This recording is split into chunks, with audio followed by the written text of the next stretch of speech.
Assalamualaikum warahmatullahi wabarakatuh. Saya Najurani Rahmawati dari kelas D1 MDR dengan NIM 086.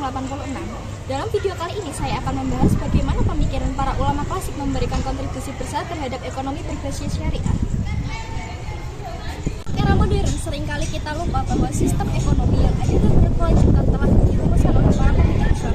Mari kita telusuri gagasan mereka tentang kehidupan dunia saat ini. Selanjutnya, pengertian pemikiran ekonomi Islam klasik. Pemikiran ekonomi Islam klasik merujuk pada gagasan ekonomi yang berkembang hingga saat ini dari era dinasti Abbasiyah pada abad ke-15. Pemikiran ini berakar pada prinsip syariah, yaitu Al-Quran dan Hadis, yang menekankan keseimbangan antara kebutuhan duniawi dan ukhrawi. Elemen pentingnya adalah distribusi kekayaan yang adil, pengelolaan sumber daya yang efisien, dan peran negara dalam menjaga keadilan sosial. Selanjutnya, tokoh utama dalam pemikiran ekonomi Islam. Yang pertama, Abu Ubaid pada tahun 774 sampai 838 Masehi dengan karya utamanya yaitu Kitab Al-Amwal tentang kekayaan. Buku ini menjadikan referensi penting tentang keuangan publik dalam Islam. Abu Ubaid membahas mekanisme zakat, jizah, kharaj atau pajak tanah, ghanimah atau harta rampasan perang, dan pengelolaan baitul mal atau pembendaraan negara.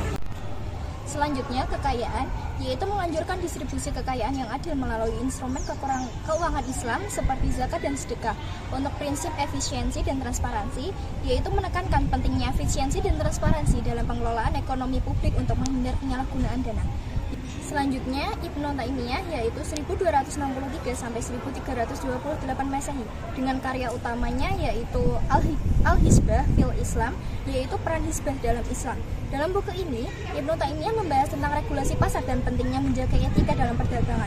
Dengan pemikiran utama yaitu mencakup harga adil yang mengajarkan bahwa harga harus ditemukan oleh mekanisme pasar yang alami atau supply demand, namun pemerintah berhak campur tangan untuk mencegah monopoli atau manipulasi.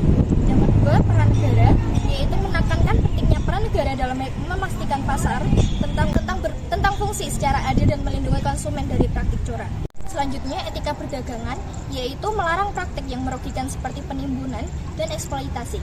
Kemudian, tokoh yang ketiga yaitu Abu Yusuf pada tahun 731 sampai 798 Masehi dengan karya utamanya yaitu Kitab Al-Haraj, yaitu buku tentang pajak.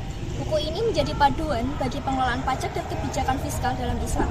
Dengan pemikiran utama yaitu yang pertama, manajemen pajak, yaitu Abu Yusuf menyarankan sistem pajak yang adil untuk menghindari beban berlebih pada masyarakat miskin.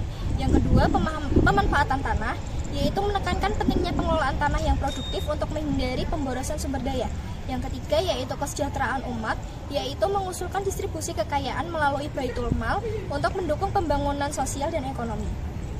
Selanjutnya, tokoh yang keempat yaitu Al-Ghazali pada tahun 1058 sampai 1111 dengan karya utamanya yaitu Ihya Ulum Al-Din, yaitu menghidupkan ilmu agama.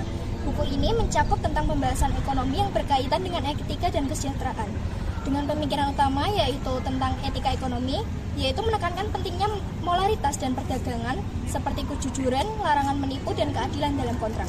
Kemudian teori kebutuhannya yaitu Al-Ghazali membagi kebutuhan manusia menjadi primer dan sekunder, kemudian ada tersier yang menjadi panduan dalam pengelolaan ekonomi. Selanjutnya ada keseimbangan pasar, yaitu mengajarkan bahwa pasar harus berfungsi secara adil tanpa manipulasi dan transaksi harus dilakukan sesuai dengan prinsip syariah. Pemikiran ini menjadi fondasi bagi sistem keuangan syariah modern yang menitik beratkan pada keseimbangan antara aspek spiritual dan material dalam kegiatan ekonomi.